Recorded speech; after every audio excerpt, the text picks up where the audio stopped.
Hello and welcome to the show. My name is Sam and this is The Lonely Chapter, a show where we speak to interesting people, finding out their stories, discovering what motivates them, whilst also learning from their highs and their lows. Today we are learning from Terry Tucker, who aims to help people find and live their uncommon and extraordinary lives through speaking and coaching. Expect to learn what his time as a SWAT hostage negotiator taught him, how battling cancer for over 12 years has changed his outlook on life, and what he has learned from writing his first book. Thank you for listening. This one was made for your enjoyment.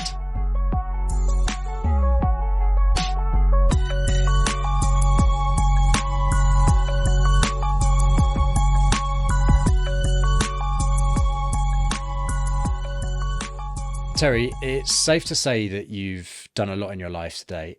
It's difficult to know where to start, really, but I'd like to take it back to your time in college where you played college basketball to a rather high level. I just want to find out what that experience was like for you and what you learned from that. Sure. Well, first of all, Sam, thanks for having me on. I'm really looking forward to talking with you today. Yeah, my college experience was amazing, was great. I actually got to play against Michael Jordan.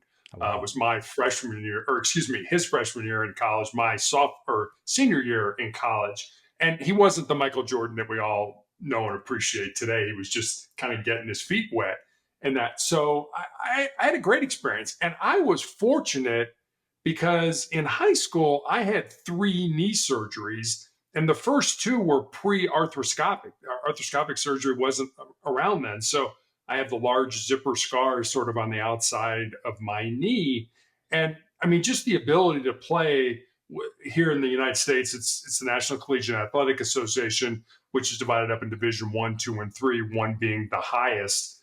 To be able to play at that level was something, I always wanted to do, but after knee surgery, not something I ever thought I would do. So to get that opportunity, and more importantly, in all honesty, to get an education, to be able to go to college, not necessarily for free, because I certainly, used my time to help the school in a basketball capacity, but just that opportunity that so many other people don't get the opportunity and spend sometimes hundreds of thousands of dollars to get a degree.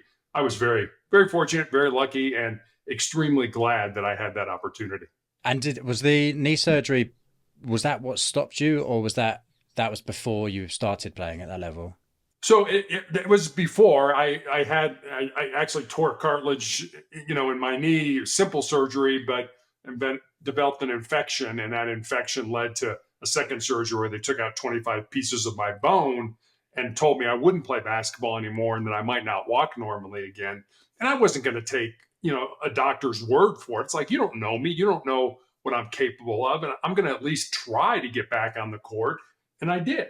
And, that led to, actually had a third surgery, it was kind of minor, it was just a bone spur that they removed.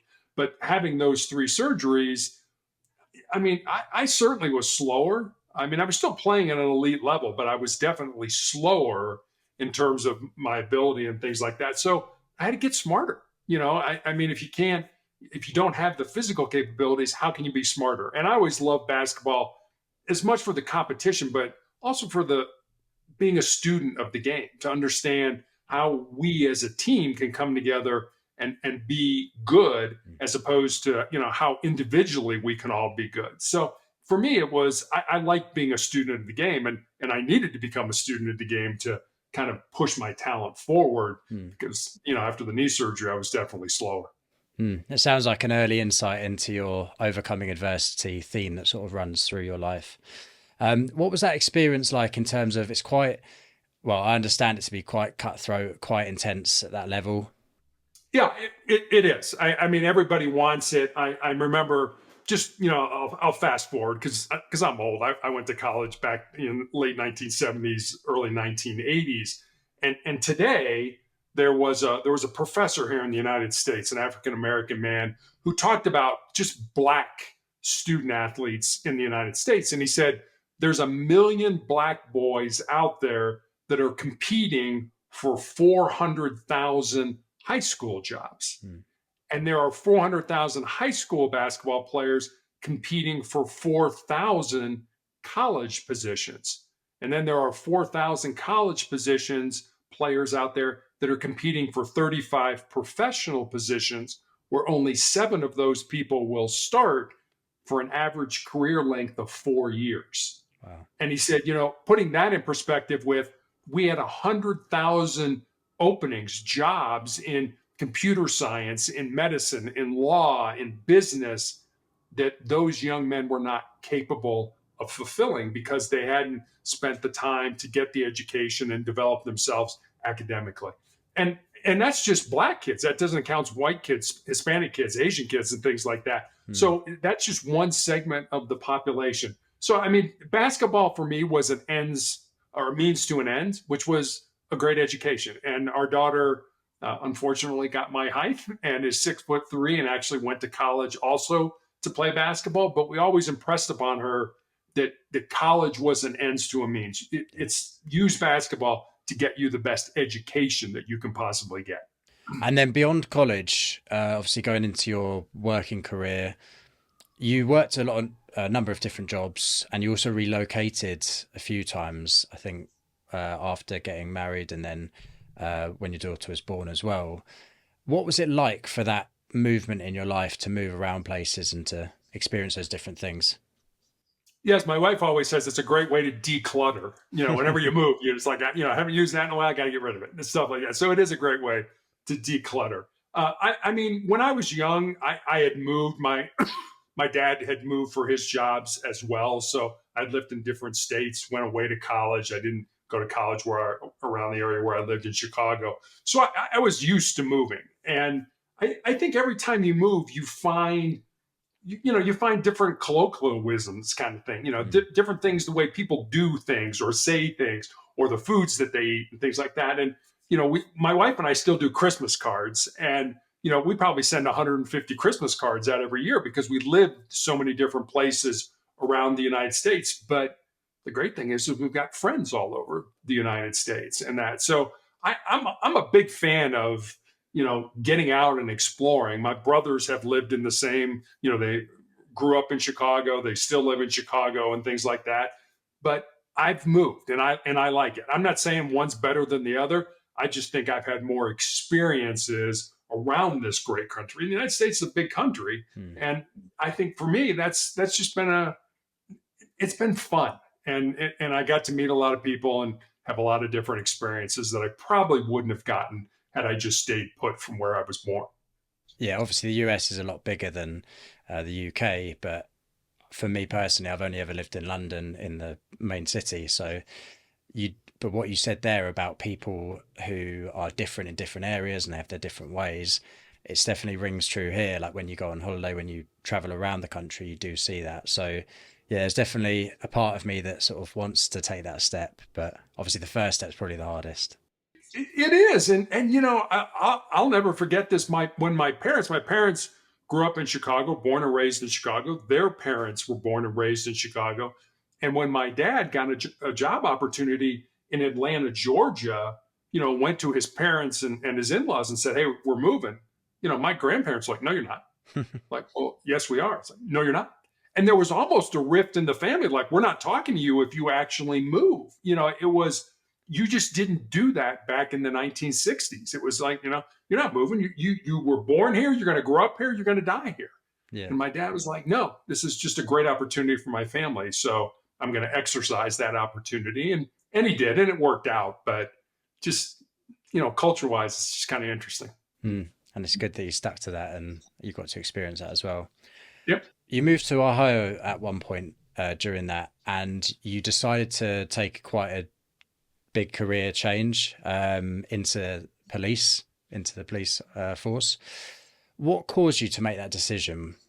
Yeah, that's a great question. So there's a backstory. If you look at my resume, my first 2 jobs were in business when I got out of school. And then at 37 years old, I make this major pivot in my life. And the reason was I wanted to follow in my grandfather's footsteps, my dad's father. He had been a Chicago police officer from 1924 to 1954. Problem was, in 1933, he was shot in the line of duty with his own gun. It was not a serious injury. He was shot in the ankle. But my dad, who was an infant at the time, always remembered the stories my grandmother told of that knock on the door of Mrs. Tucker, grab your son, come with us. Your husband's been shot. So when I expressed an interest in sort of following in my grandfather's footsteps, my father was absolutely not.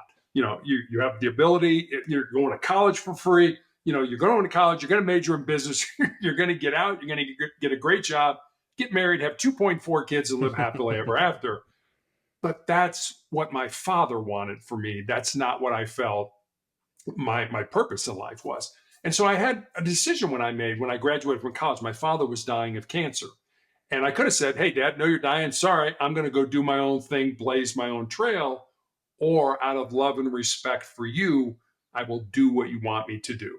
So understanding the backstory now, I did go into business because that's what my dad wanted me to do. I didn't want to upset him as he was dying. Mm-hmm. And then I sort of joke, I did what every good son did. I waited until my father passed away, and then I followed my own dreams. And I honestly, Sam, that's probably one of the biggest things that I'm proud of in my life is that I never let my dream die. I never let my purpose. I was a hospital administrator at the time. I was like, you know what? I'm making good money. This isn't really a hard job. I mean, 8 to 5, Monday through Friday. I couldn't have said I'm comfortable and I'll stay here, but I gave all that up and, went down to the bottom of the barrel, working nights and, all the scut work that, rookie police officers have to do and stuff like that.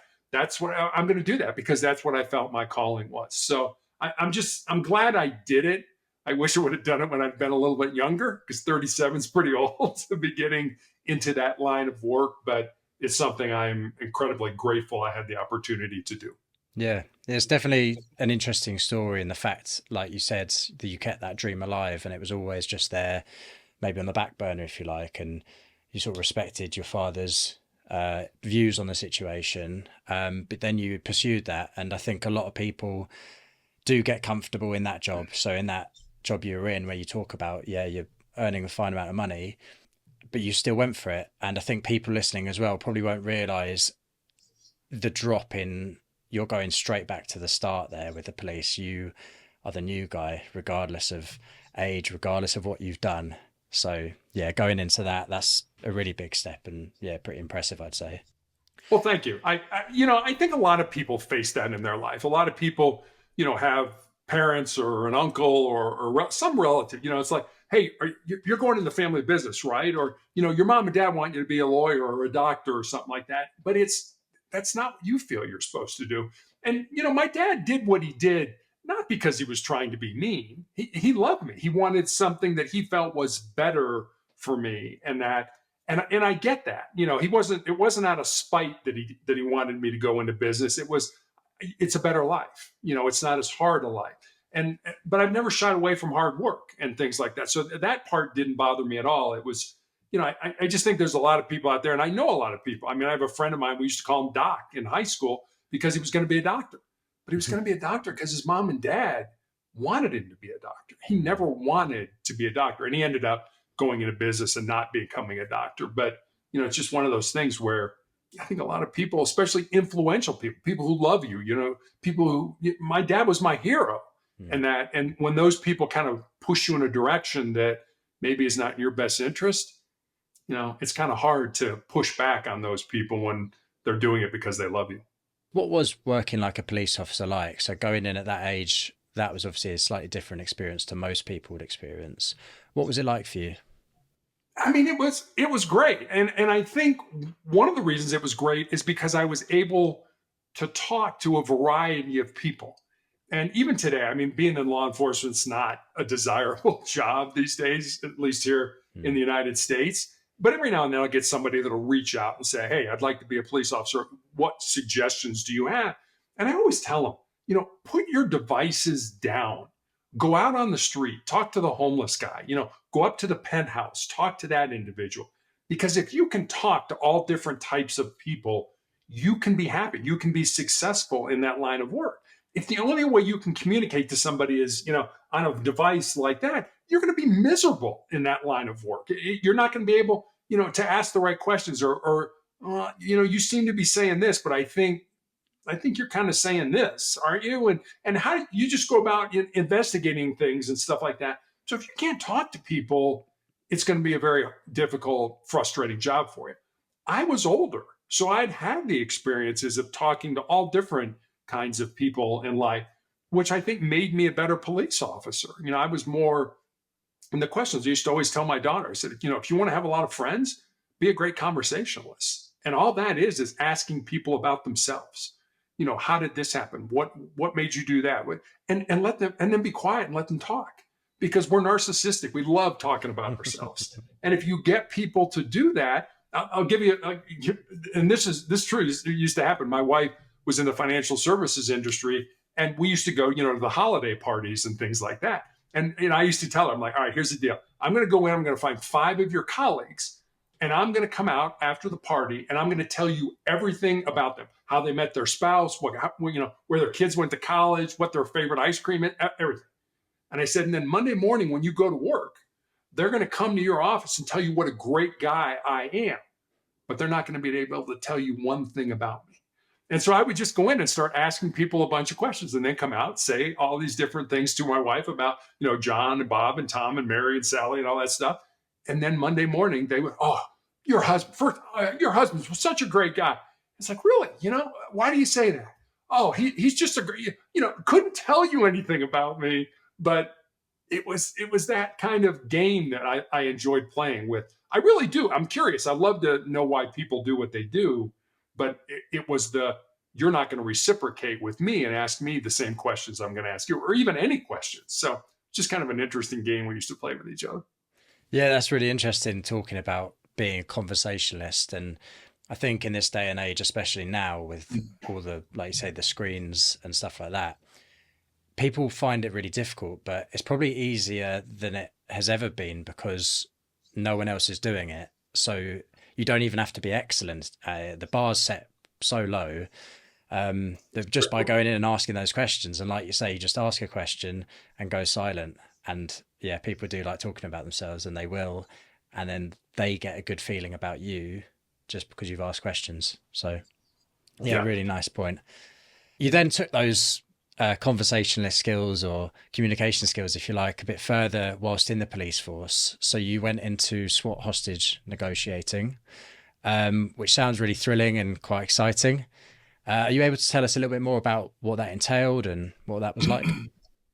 Sure. So for those of your audience who don't understand how SWAT teams are usually configured, there's usually 2 groups. There's a tactical team, a group of men and women, and they have all the toys, all the latest guns and the armored cars and, the tear gas and all that kind of stuff. And then there are the negotiators. And we trained together, and we used to joke with the tactical team that if we did our job correctly, you didn't get to use all your toys and things like that. So when there was an opening for the SWAT hostage negotiator, I put in for it. And the reason I did is usually the members of a SWAT team are usually the best officers or the better officers, and they get the best training and the best equipment. And I've always wanted to be part of the best in my life. And so when that opening came available, I said, I'm going to put in for it. But again, I was older. I was easy in my 40s. And there was a physical fitness component of it where you had to, run and do push-ups and sit-ups. You had to meet with we had a psychologist, a department psychologist. You had to meet with him. You had to take psychological exams. You had to meet with the command staff. And then you had to meet with the team. And it was an all or nothing with the team. If one person said, hey, I've worked with Terry before and he's kind of difficult to work with, you didn't get on. So everybody had to give you the thumbs up in order to get on. So I got on. And the way we used to train is we would do scenarios. We would read about other scenarios that other real SWAT teams have been part of, and then we try to recreate that. And then where we learned was in the debrief, because we had a different psychologist that worked with us. And so you might go through something, and the psychologist might say to you, did you ever think that person might have been schizophrenic and off their medication? It's like, oh, no, I never thought about that. So just kind of how we learned. But I'll give you kind of a funny story. So when I first started, my very first scenario, very simple, a hostage and a hostage taker behind a locked door. Sam, I spent the entire time talking to the hostage. And when we were done, they were like, you understand that we're trying to deal with the hostage taker to get the hostage out. You understand? And I was like, yeah, I kind of blew that, didn't I? So I realized that I had a lot to learn when I first started that job. That's awesome. Do you have any like memorable experiences from that time there? Are you I don't know if you're allowed to talk about it, but yeah. Sure. I can, I mean, it was a long time ago that I did this. Yeah, I did. And I guess let me kind of back up and give you a little bit. So when I first started, they gave us a formula of how we communicate with each other. And by we, I mean human beings, how, not just police or anything like that. And the formula was 73855. So 7% of how we communicate a message with another person are the words that we use. And think how many times we've been like, oh, I shouldn't have said that, or I wish I would have said this differently. That's only 7% of how we communicate a message. 38% is the tone of voice that we use with that message.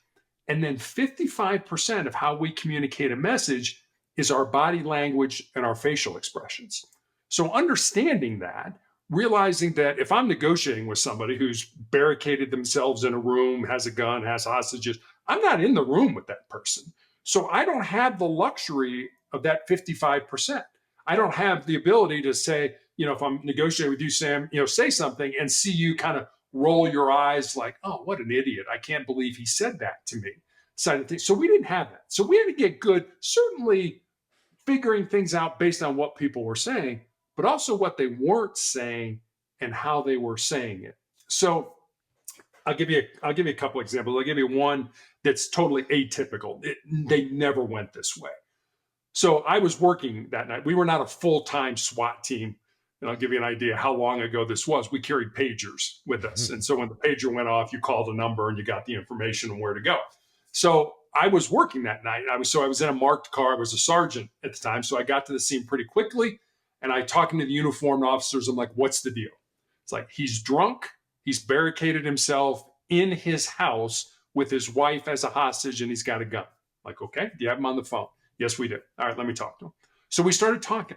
And Sam, you never talked about solutions until hours, usually hours into the, because think about it. I mean, you're trying to develop trust because any good relationship, husband and wife, parent, child, boss, subordinate, the overarching theme is trust. If you don't trust those people, you're not going to have a good relationship with them. So we're trying to develop trust with an individual we've never met before.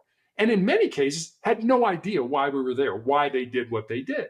So we never talked about solutions, but I just had a gut feeling about this guy. And I said to him, what would it take for you to let your wife go and you to come out? And there was this long pause. And he said, give me a beer. And I was like, if I gave you a beer, do I have your word that your wife would be let go and that you would come out? He said, do I have your word I could drink it? I said, you absolutely have my word you could drink it, but do I have your word? He said, yeah, I'll let my wife go and I'll come out. So I gave $5 to one of the officers. I said, go down to the store, buy a beer. The tactical team put it on the front porch, and I called them back. And I said, your beer's on the front porch, but you don't get it until you let your wife go and you come out with your hands up. And he hit me again with, do I have your word I can drink it? And I said, you absolutely have my word. You can drink it. All of a sudden, the front door comes open. Here comes his wife. And then here he comes with his hands up. We handcuffed him and we let him drink his beer. And then off to jail he went. And one of the things I'll say about what we did is we never lied to people. So people would say to us all the time, hey, I'll put the gun down or I'll come out, but you've got to promise me I'm not going to go to jail. And we would have to say, I'm sorry, when you do come out, you are going to go to jail. And then we would try to deflect the conversation to something more positive. And the reason we did that, not because we were great people or anything like that, it's because there was a very good chance, and this happened several times, a year from now, 2 years from now, 3 years from now, we would be right back negotiating with the person because the underlying cause hasn't gone away. Maybe every time they talk to their mother, they go ballistic. Well, mom's still alive. They're still going ballistic. And 3 years later, we're back doing the same negotiation again. And if they ever felt we lied to them, that trust is out the window. You're going to have to bring another negotiator in to do that. So that was one scenario.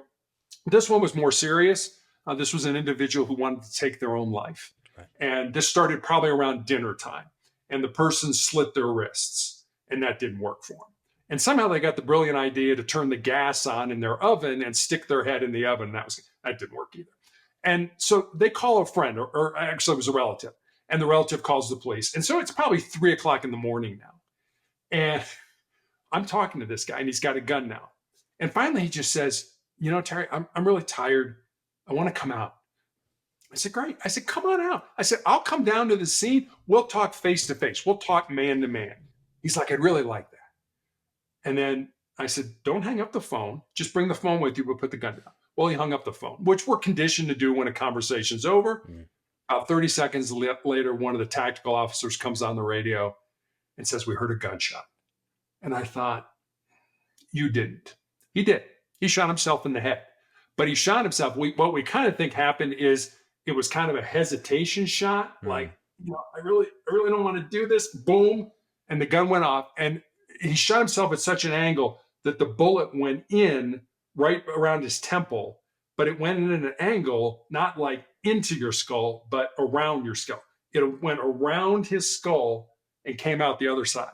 So got underneath the skin and came out the other side. An incredibly bloody wound, but not a very serious wound. And, we always talk about when it's your time to go, it's your time to go.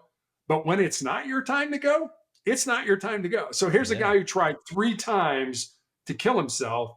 And I think it was just God's way of saying, you know what? Nope, sorry, not your time yet. You can do anything you want. You're not going to die tonight. And that. So those were just two incidences that we experienced. Yeah, 2 really interesting experiences there. And I'm sure there's plenty more that you've experienced, and I'm sure you learned a lot from them as well. I really like what you talked about there as well, the 7:38:55 thing. And I think I have heard that before, but you do forget it. And like you said, when we say things, we do something, that was a silly thing to say. But like you say, it is the tone, it's the body language. And I suppose, again, going back to like the screens and stuff, we lose everything bar the 7, really, because you lose the tone as well when you're not talking to someone. So yeah, sort of a lot going through my mind after that. That's really interesting. So we're talking a bit about the changes in your life, obviously moving around, changes of career. You've probably had one of the biggest changes in your life in 2012. Couldn't you tell us a bit about that and what happened to you there? Sure. So I had a school security consulting business, and I was a girls' high school basketball coach. And I had a callus break open on the bottom of my foot, right below my 3rd toe. And initially didn't think much of it because as a coach, you're on your feet a lot. But after a few weeks of it not healing, I went to see a podiatrist, a foot doctor friend of mine. And he took an x-ray and he said, Terry, I think you've got a cyst in there and I can cut it out. And he did. And he showed it to me. It was just a little gelatin sac with some white fat in it, no dark spots, no blood, nothing that gave either one of us concern. Mm-hmm. But fortunately or unfortunately, he sent it off to pathology to have it looked at. And then 2 weeks later, I got the call from him that certainly changed my life. And as I said, he was a friend. So the more difficulty he was having explaining to me what was going on, the more frightened I was becoming. Until finally he just laid it out for me. He said, Terry, I've been a doctor for 25 years, and I have never seen the form of cancer that you have. You have an incredibly rare form of melanoma, and most people think of melanoma as too much exposure to the sun. It affects the melanin, the pigment in our skin. Mine has nothing to do with that. It's a rare form that appears on the bottom of the feet or the palms of the hands. And in 2012, I was told that I would more than likely be dead in 2 years. And I thought, well, he gave me a death sentence. Maybe I could try to turn that death sentence into a life sentence. And that's what I've been trying to do for now the last 12 plus years. Where do you think that mindset comes from? You've done that a few times, and obviously that's probably the biggest challenge up until that point that you've had. Where do you think that started, that mindset to change things into a positive take and take it forward? I mean, I've always been somebody who, if you told me I can't do it, I'll try until I either die or I find a way to do it. My wife tells the story that when my oncologist was going to have to tell me that, you know what, you're probably going to be dead in 2 years, she pulled my wife out of the room and said, look, I've got to tell him this. How is he going to take it? And my wife tells the story better than I do. And she said, you know, I kind of laughed. And the oncologist was like, why are you laughing? It's like, you go in there and tell him that and see what happens. He's like, so he's going to be, it's like, he's not going to be okay with it, but he's not going to just say, oh, I'm going to die. He's going to fight. He's going to, you know, that's the kind of person that you're dealing with and that. So and she did, and she came in, and I'm like, okay, what can we do? What options do we have available? Because at the time they didn't have anything other than surgery. There were no drugs, no protocols other than if it's somewhere we can cut it out, we will cut it out. Otherwise, we don't have anything to offer you. And so my oncologist put me on a weekly injection of a drug called interferon. As she described, we're just trying to kick the can down the road because this isn't going to cure you. It's not going to make your cancer go away, but it may hold it at bay. And I took a weekly interferon injection, and it gave me horrible flu-like symptoms for 2 to 3 days every week after the injection. And I took those weekly injections for almost 5 years. Wow. So imagine having a terrible case of the flu every week for 5 years.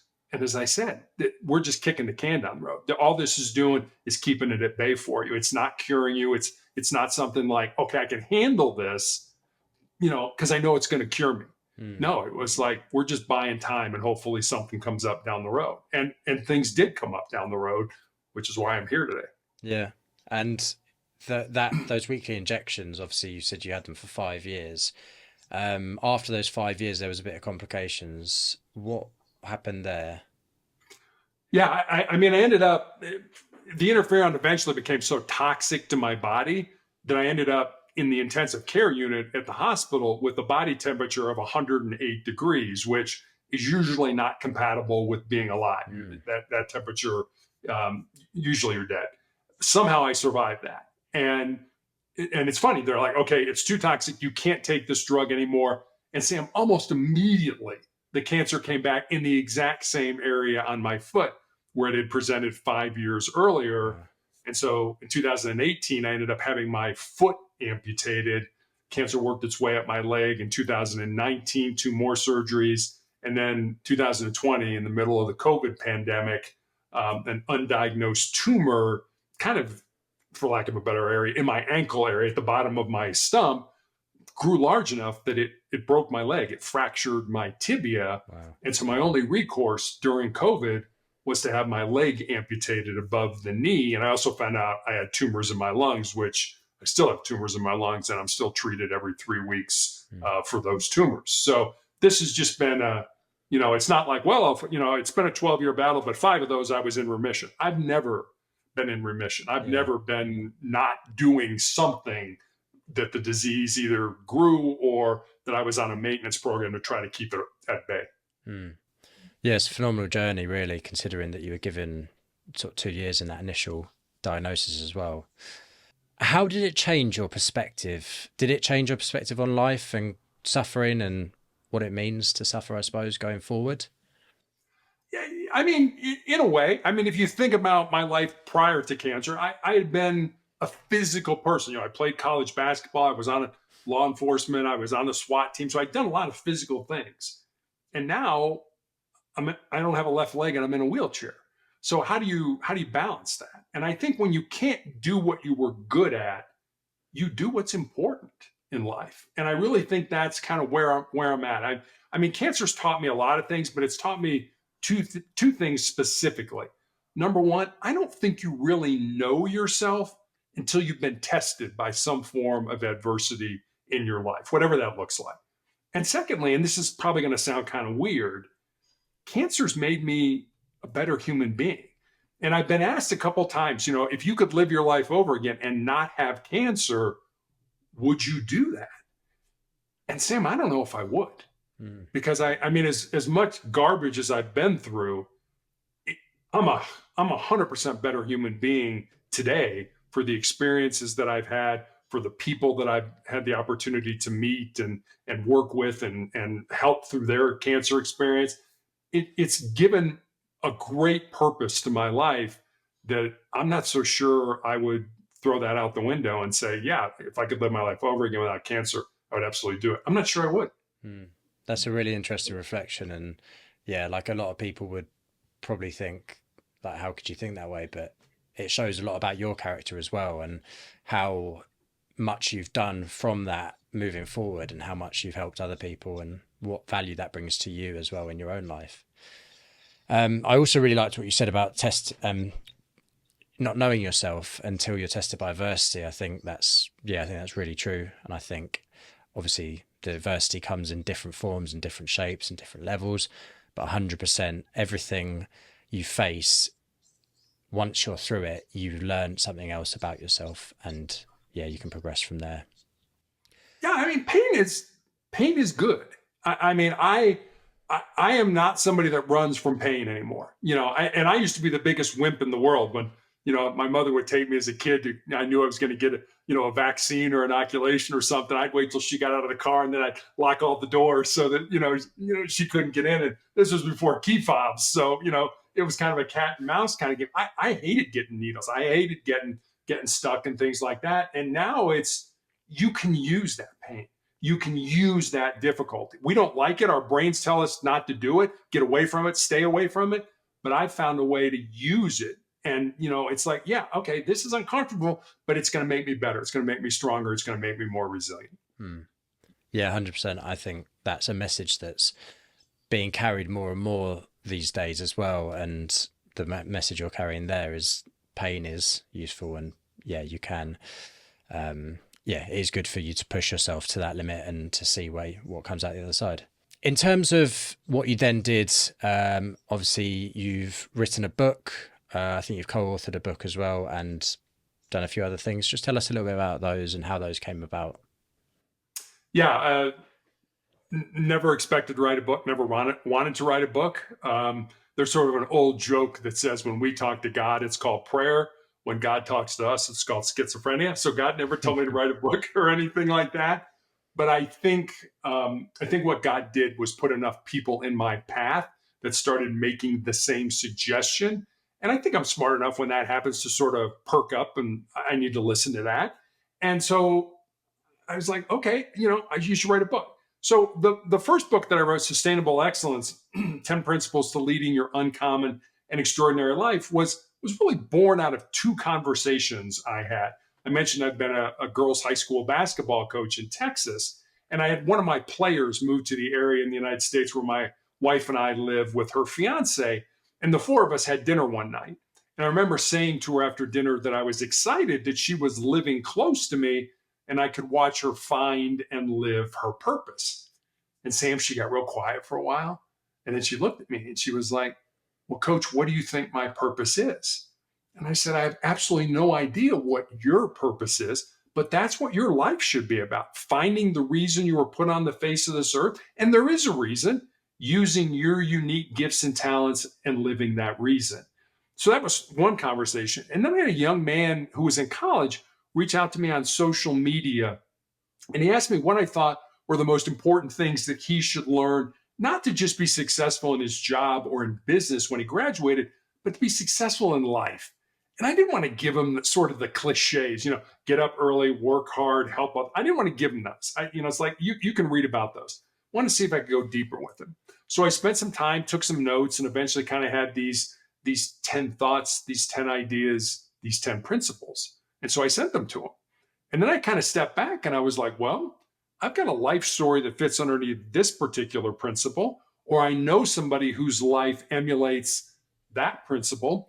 So literally during the 3 to 4 month period where I was healing after I had my leg amputated, I sat down at the computer every day and I built stories, and they're real stories about real people underneath each of the principles. And that's how sustainable excellence came to be. It's really nice that you saw those conversations as an opportunity to then take that forward and obviously be able to share those experiences and those principles out into the world, and to reach a lot more people as well in doing so. What did you learn from the experience of writing? People always talk about writing stuff down. There's obviously lots of thoughts going around in people's minds. And people talk about like journaling, that sort of stuff. To get it out on paper, it's a completely different experience. Did you learn anything from that? I did. And there were a lot of times, you're around hanging out with your friends or something like that, and somebody will say something, and then they'll look at you like, well, what do you think about that? And honestly, Sam, there were times like, I don't know what to think about that. I've never really thought about it. And I think one of the ways that I use to sort of clarify my thoughts is to put stuff down on paper, is to write. And it kind of like, well, oh yeah, I guess maybe that is what I think about it, or at least to research it. Like go online. What are people saying about this? Do I agree with? No, I don't agree with that. Oh yeah, I agree with that, and things like that. So I think writing. I think everybody should have a writing practice. Put stuff down on paper. It doesn't have to be. It doesn't have to make sense. It doesn't have to go anywhere. Write words down. Write thoughts down. Write whatever is. I have a notebook here that when I find sayings or stories or anything that I think is interesting, song lyrics, poems, anything like that, I write it in this notebook. And one, it helps me because I'm actually physically writing it down, and I think there's something to be said for that as opposed to typing it out. You remember these things more when you write them down. And I use them when I do podcasts or when I speak and things like that. I find good stories. Somebody once told me never make a point without telling a story, and never tell a story without making a point. I mean, that's how we learn. If I told you 10 things, you might remember a couple of them. But if I told you 10 things and I told you 10 stories with those things, you probably remember a whole lot more. We're just geared to learn through stories. So I think it's important, if you're so inclined, to write stuff down. I'm not a great speller, so I mean, I misspell the heck out of all kinds of things, but it's not something I'm putting out in the world. It's just something for me to benefit. So I would absolutely say that. In terms of what I learned when I wrote my first book, it was like I was so green and had no idea. It was just the bliss of, you're just an idiot. Just write. That's all it was. I mean, it really was. It was like, I'm not a writer. I'm a guy who writes. And I think there's a big difference between those two. And I remember when I was working with my publisher and things like that, and it was like, okay, you need to clean this up. And I'm a guy, I've never had a baby, but I'm sure this book was really the closest I'd ever come to birthing anything, so to speak, into the world. And I remember I had access to editors, and the editors would come back and be like, you need to expand on this, or you need to do something with this, and I would always be indignant, like, how dare you? Yeah. This is my book. How dare But then it's like, all right, let me sleep on it. And about 99% of the time, I would go back and do what the editors told me. It would be like, somebody who was in law enforcement telling me how to be a cop. It's like, well, you don't know anything about what you're talking about. I've got access to editors. This is what these people do for a living. How am I not taking their advice and things like that? So you kind of have to sort of put your ego aside and be like, if you want a good book, listen to the experts and develop it. Do what they tell you to do, and you'll have at least a better book than what you started with. So I learned that, and I'm writing a second book now, and you realize, which I didn't realize for my first book, it's incumbent on you as the author to write good enough that the person wants to turn the page and keep going. Because about 80% of books get started and never get finished. I want people, I want to write good enough to get people to keep turning the page until the end of the book. I didn't know that when I first started. And I'll end with this. People ask me, did I have a routine, or what did I do?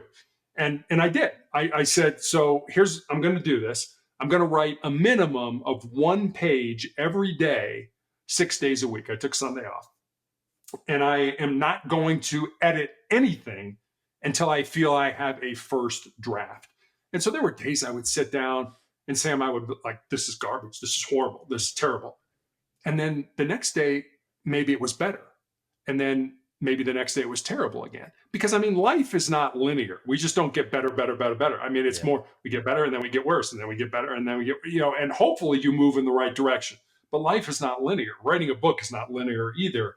And so I eventually just got to a point where I had enough, and I went through, oh, that's out, oh no, that's good. Okay, that's out, that's good. And eventually had enough for a book, or so I thought. And then it's like, give it to people and say, look, I need brutal honesty. If this is horrible, tell me it is. If not, then maybe we'll go forward with it. So that's kind of how I wrote my book. Awesome. Yeah, I really like that idea of things not being linear, and it's almost like that you've just got to start, and you've just got to be consistent. And the more you do that, the more you're improving without knowing it. Day to day, you won't see the improvements. But if you look at yourself now, potentially whilst you're writing your second book, versus when you started writing your first book. I'm sure you've progressed massively in terms of your writing. I like to think so, but again, but I think the whole linear thing. It's not. It's true of everything in life. Yeah. If true of any. When I was playing basketball, I mean, I didn't always get better. The more I practiced, you would get better, and then you'd plateau, and maybe you get worse, and then. So as long as you're moving in the right direction, I think that's important in whatever you're doing with your life. Yeah, definitely. And you have your 4 truths that you spoke about that you say help others to lead their uncommon and extraordinary lives, which is sort of your overarching message, I suppose. Are you able to talk us through those? Yeah, I have them on a Post-it note here in my office, and so I see them multiple times during the day, and they constantly get reinforced in my mind. And they're one sentence each. So number 1 is control your mind, or your mind is going to control you. Number 2, we touched on a little bit, embrace the pain and the difficulty that we all experience in life, and use that pain and difficulty to make you a stronger and more resilient individual. Number 3, I look at more as a legacy type of truth. And it's what you leave behind is what you weave in the hearts of other people. And then the 4th one, I think, is pretty self-explanatory. As long as you don't quit, you can never be defeated. And I refer to these 4 truths sort of as the bedrock of my soul. I just think they're a good place to try to start to build a quality life from. Yeah, and I think all 4 of them are great, and I think all 4 of them throughout our chat have quite clearly been in everything that you've done and everything that you've experienced. When did they first appear? Was that during your writing, or was it earlier? They were sort of in your mind, that those sort of things, or? I don't mean to laugh, but they really appeared. I was on a podcast called My 3 Truths, right. And it was like, holy cow, I better come up with my, what it forced me to kind of sit and think, what are my truths? And so 1, 2, and 4 were what I originally went with. And then I felt that legacy truth. It was just kind of something that it needs to be in there. And I mean, as human beings, we like things in threes, A, B, C, 1, 2, we like things in threes. I got 4. And I thought, you know what? I think I have to put this 4th one and this legacy type of truth in, just because it's so important. We don't think a lot about our legacy. We don't, because a lot of times it coincides with death. When we die, then I've got a legacy. And I love the old Stoic philosophers, Socrates and Marcus Aurelius and Plato and all those guys that, death was a very big part of their life. They used to talk about memento mori, remember death, remember that you're going to die. And it forced them to live more aggressively, or, I just want to get out there and I want to drink as much of life in as I possibly can. And today, especially in the West, I think, we're afraid of death. We don't want to talk about it. We don't want to use it as a motivator. For me, it's a motivator. For me, it's something that I know I'm going to die. I've been to the cemetery. I've been to the mortuary. I've been to the church. I've planned my funeral. Know what's going on. So I've made peace with death. I think you should have a good life, but I also think you should have a good death. And hopefully at some point in time, I will have a good death, but hopefully it'll be something that a good life will precede it. Yeah, 100%. I'm super glad you mentioned memento mori as well, because going back to the first episode I ever did of this was just a very short episode introducing myself, introducing the podcast. And I went down the typical 3 points to leave my listeners with. Maybe I should have done 4. But, no, you were right. Yeah. But yeah, memento mori was one of the 3. And I spoke about that. Again, the stoicism is something that I've learned a lot about in the last few years. And yeah, just the idea of remembering that you will be dead one day, and using that to your advantage, and yeah, not knowing when that will be, and just making sure that you live life to the fullest every day that you can. I really like that. Yeah, it's important. One of my nurses who cares for me is a former hospice nurse. And for those of your audience who don't know about hospice, it's people who take care of others at the end of their life. And she recommended a book to read. And the book was called Imagine Heaven. Okay. And it's a book about people who have near-death experiences. And a lot of interesting things in the book. But one of the big things I took away from it was, no matter who the person having the near-death experience saw during that experience, whether it was, God or an angel or a friend or a relative, almost everybody got asked one question. And that one question was, how do you treat my people? In other words, how do we treat each other? And in today, it's like, I don't care about anybody else. It's all about me. It's all about what I can get. It's all about, and I think the point of that was, if you believe in God, if you believe in a higher power, whatever that looks like for you, it's how do we treat each other? I go back to the Bible with Jesus. What's the most important commandment? Love your God above all else. And the second is just like it. Love your neighbor as yourself. And I really think that how do you treat my people goes back to that second part of what Jesus said. Love your neighbor as yourself. How do we care about each other? How do we connect with each other? You just mentioned, we're all going to die. And 100 years from now, nobody's going to remember that I even was walking on the face of this earth. But the way I want to be remembered are the connections that I had with other human beings, the relationships I had with other people. I love people. I love hearing about them. I love figuring them out and talking to them and things like that. That's what's important to me. It's not writing a bunch of books. It's not being on a million podcasts. None of that stuff matters. It's never going to matter. But what's going to matter is the relationship we have with each other. Yeah, it's a really nice message. And I think, again, that question, how did you treat our people? Whether you're religious or not as well, I think that's a great question to ask yourself. Like, if you're getting to that, if you fast forward and think about that end of life moment, can you look back and what you're doing now, is that in line with, treating people right? Would you be happy with that? And if it's not, then that's a pretty clear indicator that you need to change something, and then you can work from there. But it's a really nice reminder. I like that a lot. So we've spoken a lot about everything that's happened to you over the years, and it's a phenomenal story, really is. What's the current state of play? So you mentioned you're still having treatment. You're obviously writing your second book. What else is going on for you? Yeah, I mean, I'm working with a couple doctors here in the United States to put on a webinar that will kind of marry traditional medicine with some of the non-traditional things. It's kind of like you don't want to throw the baby out with the bathwater.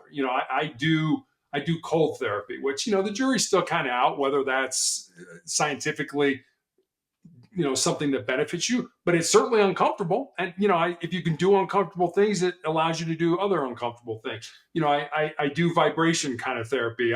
I'm very careful about what I eat in terms of sugar and things like that. So, I mean, there's just a lot of things going on that I liked working with medical doctors, MDs, that say, yeah, we've got great Western medicine, but we can also team it with non-traditional medicine to help people feel better and things like that. So working on that now, working on, like I said, a second book.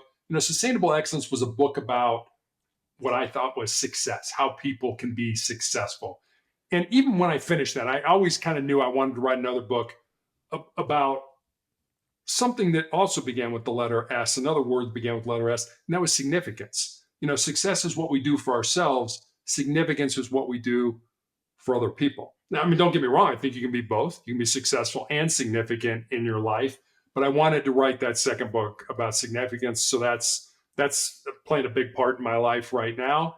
And, just spending time with my family and things like that. I'm not getting any younger, regardless of the cancer, I'm just not getting any younger. So, my wife, spending time with her, spending time with our daughter and her husband and things like that. So I just that connection, just that family stuff, all this. Like I said, I can write all the books in the world, but 100 years from now, it's not going to matter. It's the relationships I have with other people. That's a really nice take, really beautiful take, and the relationships we have with each other is such an important part. And yeah, I really like that. And I think that's a really nice place to finish today. And yeah, I just want to thank you for coming on. Thank you for being so open about talking about everything you've been through. It's, like I said, really phenomenal is the word that comes to mind when you talk about it. And I wish you all the best going forward as well. If people want to keep up to date. Yeah, first of all, Sam, thanks for having me on. I really enjoyed talking with you today. If you want to get in touch with me, if you want to get access to the book, Sustainable Excellence, you can get anywhere. You can get a book online, Amazon, Barnes & Noble, Apple iBooks. But I have a website called Motivational Check. You can leave me a message there. You can get access to other books that I recommend, videos to watch, things like that. That's all at motivationalcheck.com. Awesome. Nice one. And if anyone wants to follow the podcast and see what we're up to, then that would be on Instagram at Lonely Chapter Podcast. And lastly from me, thank you for listening.